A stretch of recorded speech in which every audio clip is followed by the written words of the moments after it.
So we're going to be doing a live podcast with the guys from the Novice Hunter, and we're going to try to record it and talk to them at the same time and shoot this podcast.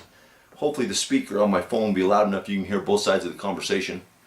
But yeah, it's going to be awesome. So we're just waiting for them to give us a call, and then we will start the podcast. I mean, I'd love to. It's like carrying hands. Yeah. Hello, Geoff. Hello, how are you, Geoff? I'm doing great. Thanks for joining us today on the Novice Hunter podcast. I have my friend Aaron Dixon here with us. Very good. Glad to meet both of you, and I'm excited to be here. Great deal. Hi, Geoff. How are you, Aaron? Good. Doing good. I think we have the better name, Geoff. It works really well. Yeah, I feel outnumbered.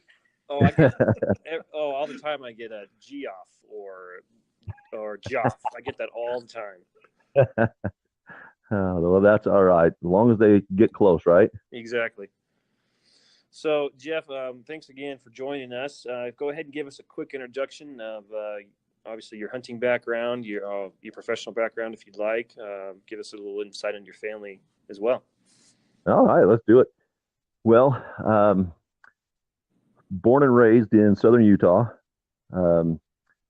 Started hunting with my dad and my uncles from about the time I was 5 and could walk far enough to follow my dad. I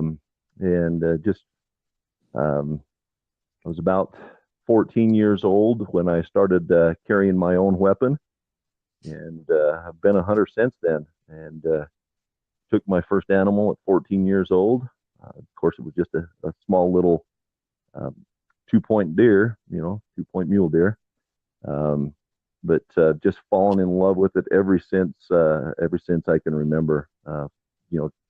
Trailing my dad and the things that he had taught me and the things that he would say repeatedly, like, "Hey, hold still," or these things that now stick in my mind as I relay them to my sons. Hey, hold still. Ever since I can remember, I've just I've loved hunting and being in the outdoors, and just over the years continued to develop that passion and that love for the outdoors and for hunting. So my wife and I have been married 22 years. This November, I better get that right, because if she sees this and I don't, we've been married 22 years. We have 7 kids. Wow. Six of them are boys. Oh my goodness. So I've got a lot of hunting to do and a lot of teaching to do, and that's my biggest passion now, is teaching people and introducing people to the outdoors and to the hunting lifestyle. So our oldest son he'll be 20 in August. Then we have an 18-year-old. In 2 weeks he'll be 18. Then it goes down from there to 14 to 12 to 9, almost 10. You have a 6-year-old and a 4-year-old. And so we have a lot of activity going on in our house all the time. I can't imagine. Wow. Yeah, in fact, they're running around here at summertime, and they're running around here, and you may hear them scream as they run down the hall. So don't be alarmed if you hear that. They kids. And so I started up a thing a few years ago, 3 or 4 years ago, as my older sons were in the teenage years, and of course they were into the social media and all that kind of electronic stuff, and I said, I've got to do something that I can spend time with them doing and they enjoy. And so my wife came to me one day and said, I really am getting sick and tired of seeing all of your hunting stuff on our Facebook page.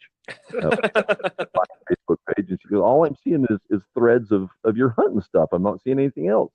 I don't see a problem with that. Yeah, I don't either. I said, you got to do something. So I I decided I'd start my own Facebook page, and that same time frame, I was reading in the book of Genesis, and this is where the name of our page came from, and all of our social media stuff. Reading in the book of Genesis where it talks about Nimrod, the mighty hunter. Right. And I read that and I go, oh, that's perfect. That's exactly what we need to name this. And so Nimrod Outdoors was born at that point in time. So we've since then we've gone to Facebook, Instagram, Twitter.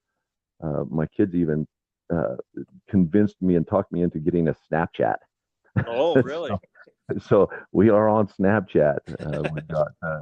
We've got a YouTube channel. We've got our own web page.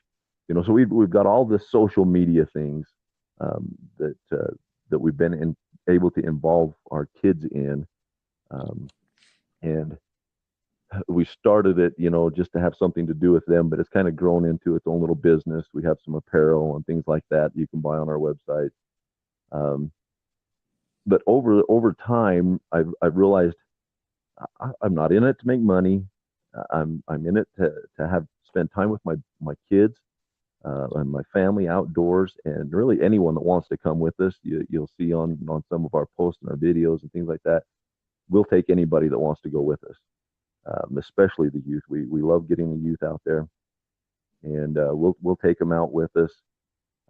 But I've decided and learned over time that I don't really care if anybody likes what we're doing or not. I hope they do, but I don't really care, because I have now got, over the last 3 or 4 years, a video and digital journal, everything that we are doing in the outdoors and everything that we do, all the time. And so it's been a great avenue to be able to diary and journal all of our adventures. So it's pretty cool. That sounds awesome. So that's kind of us. We now live in Price, Utah, which is kind of central eastern Utah, and we are surrounded by some of the best country there is for an outdoorsman. There's an argument can be made for us in Idaho here. That's true. There's some beautiful country there in Idaho, but within an hour, I can be out on the desert for 4-wheeler rides, and within an hour the other direction, I can be at 10,000 feet in elevation on the mountain. We've got some excellent fishing rivers and lakes, and it's just an awesome area for an outdoorsman. That's great. So Geoff, tell us a little bit about you. When we were talking going back and forth, texting you and I, you said you want to make a really big emphasis on taking the younger generation out and enjoying the outdoors.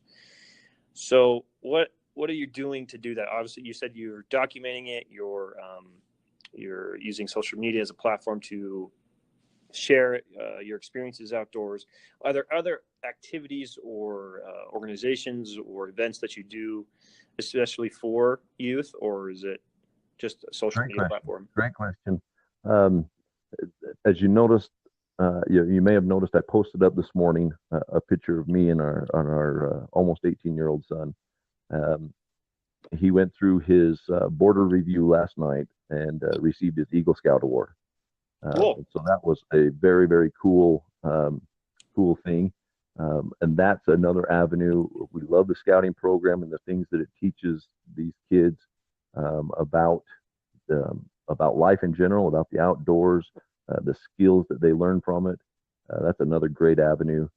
I'm involved with a couple of different conservation groups, and I get my kids what involved in conservation those. groups are you a part of? I'm involved with the Rocky Mountain Elk Foundation. I'm involved with Sportsmen for Fish and Wildlife.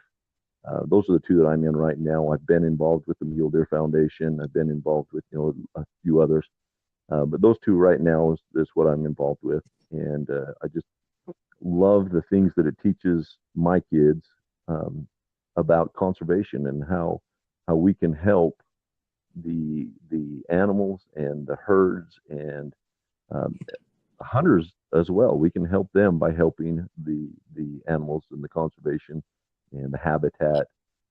So we're involved with a few of those as well.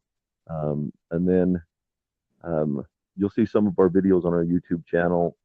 We play a lot of baseball. All right. And I love baseball. that's right. I grew up playing baseball, and it's America's pastime, and it's a beautiful thing, and they can learn a lot from it as well. And so we're just very, very involved, and keep our kids involved with everything that we can. The importance of teaching those kids. They're our future. I don't know about you guys, but I'm on the older end.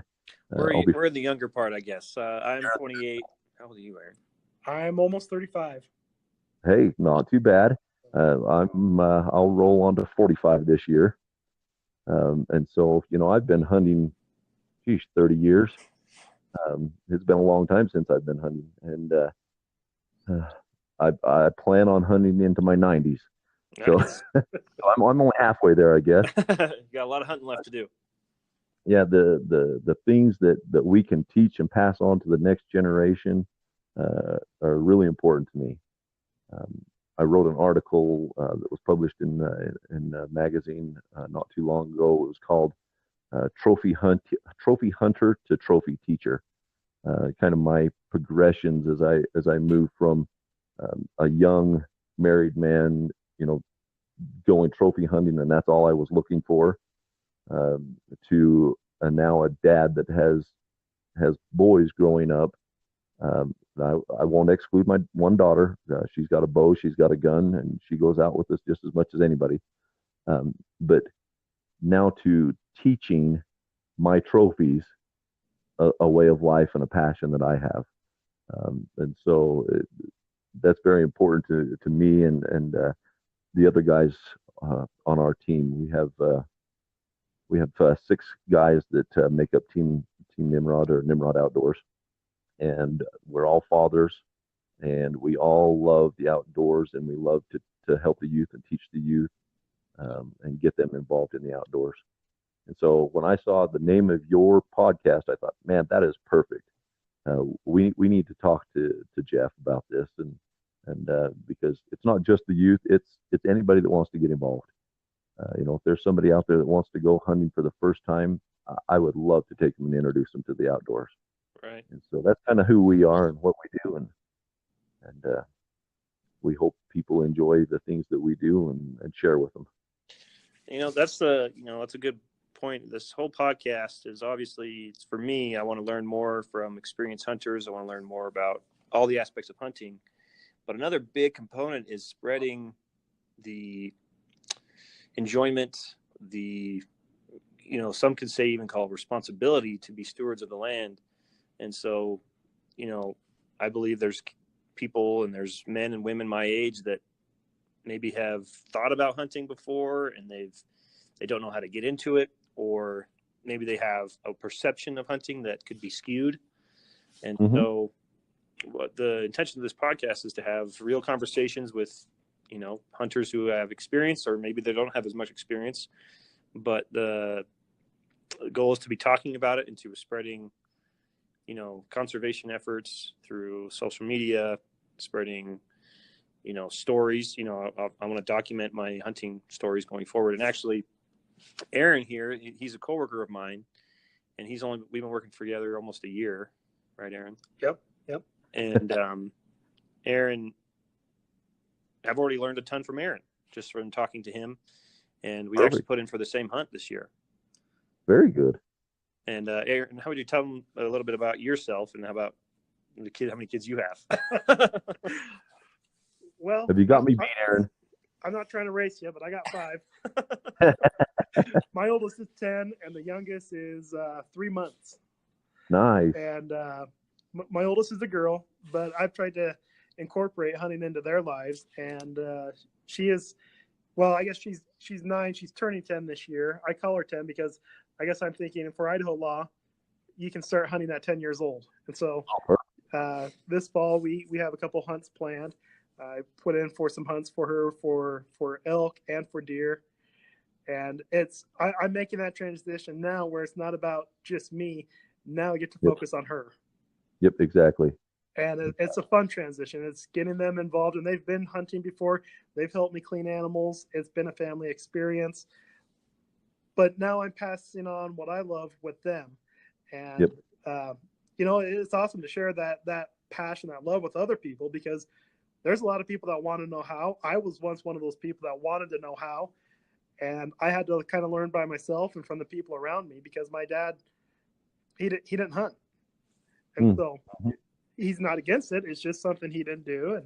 And he had other things that occupied his time. But I've developed it into my passion, and I want to keep that passion alive with those around me. That is awesome. You will have the most enjoyable hunt this coming year with your daughter than you've ever had. I can remember first hunts with my first 3 boys, and the joy that I got out of that hunt was much greater than any hunt that I'd ever been on. I remember this past year, my 14-year-old that was 13 then, he took his first deer on his very first hunt ever, and his reaction was priceless, and the happiness and the excitement and the joy that I got out of that was incredible. It was better than any hunt I'd ever been on. So you will have a great first hunt coming up this year.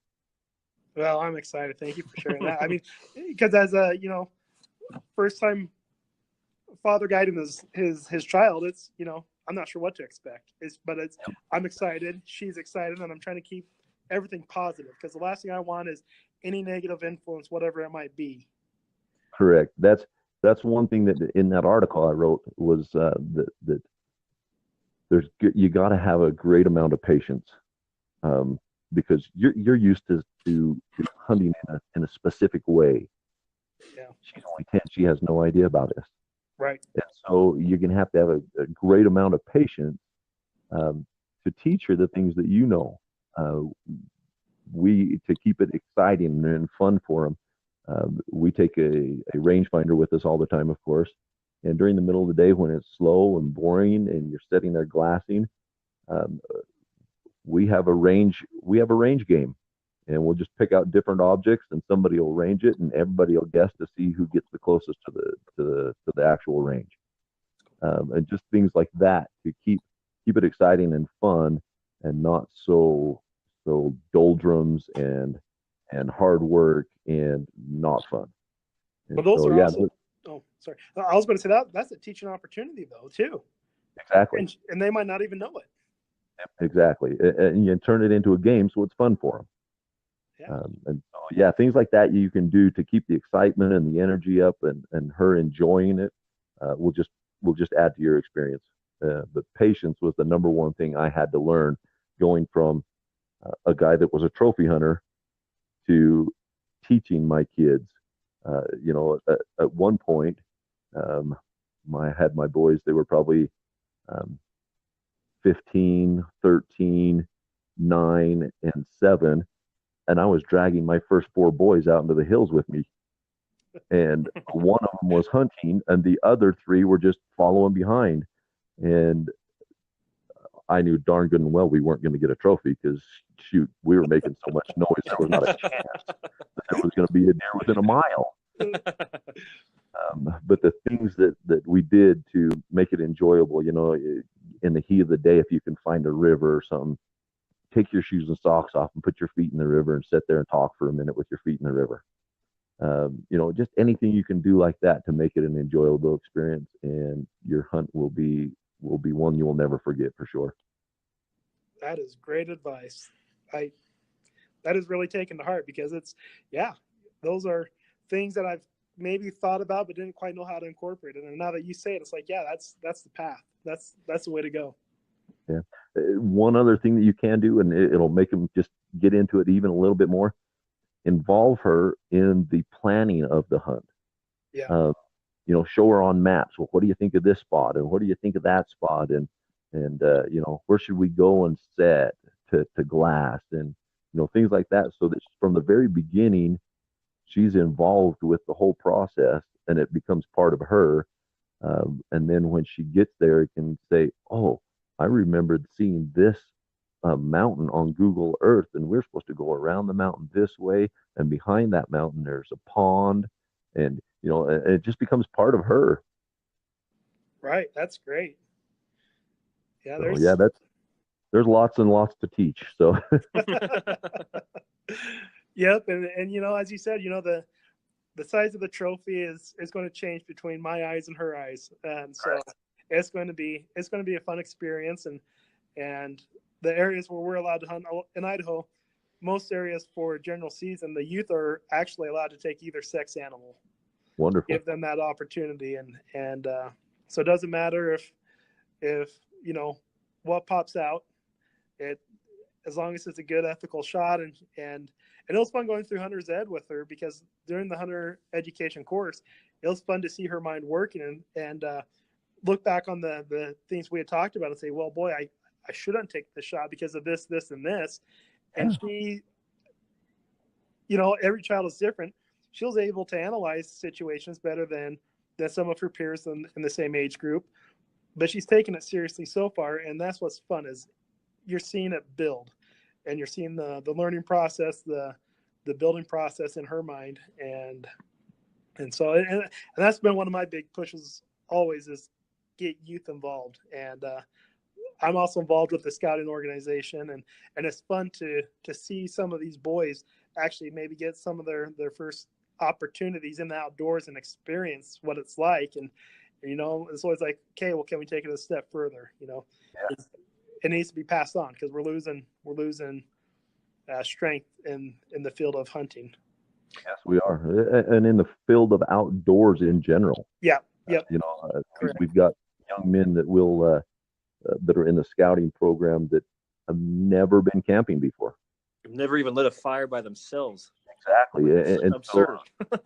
So, teach them to bring them up and teach them these basic things to get them outdoors and out from behind the TV screen or the tablets or the computers. Man, it's just awesome to watch the growth in them. Well, I think that's actually where I got my bug, was when I was doing the scouting programs. I had some good leaders, and they kind of instilled that love of the outdoors with me, where that's where the seed started. And then it was up to me to kind of culture it and make it grow into what it is now. And they're awesome experiences, and it's not something you can just teach by a manual or a book. I mean, it's something you have to experience and you live firsthand, and that's where it becomes fun. Very true. And when they have their first positive, fun, exciting outing, they'll remember it forever. Right, and that leads to new adventures, and it takes you to different places wherever you go in your life. And so it's kind of the outdoor world is a world that still needs to be explored. It still needs to be taken care of, and it's still very valid. Yeah. I remember back a couple of years ago, my oldest would have been 18 at the time, and we were on a general rifle hunt here in Utah for mule deer. And of course, the other three boys were tagging along with us. And my second son had actually killed a nice buck on the muzzleloader hunt. So he wasn't hunting, but he was out hiking and spotting and glassing with us, And then the two younger ones were trailing behind. And we kind of just all split up, and my two older boys headed one direction, and I had the other two boys with me. And I see a really nice, pretty nice buck walking through the trees, and I handed my cell phone to he would have been probably 10 at the time. I handed it to my 10-year-old and say, "Okay, you're recording now." And of course, it was really shaky footage and hard to watch. But to get him involved in that way, saying, "Okay, you're the video cameraman now. I'm going to shoot. You got to make sure you're on him, and let's see if we can get this on film." And then we worked up through there. I ended up killing the deer, and we went over and took some great pictures and some video of the whole thing. And then I started processing my deer, and my oldest son says, well, I'm going to go take off and see if I can find a deer. And I said, that's no problem. You're 18. Go ahead and go. We'll get this taken care of, take it down to the car, and then we'll come back in and hunt the rest of the day, the rest of the afternoon and evening with you, and see if we can get you a deer.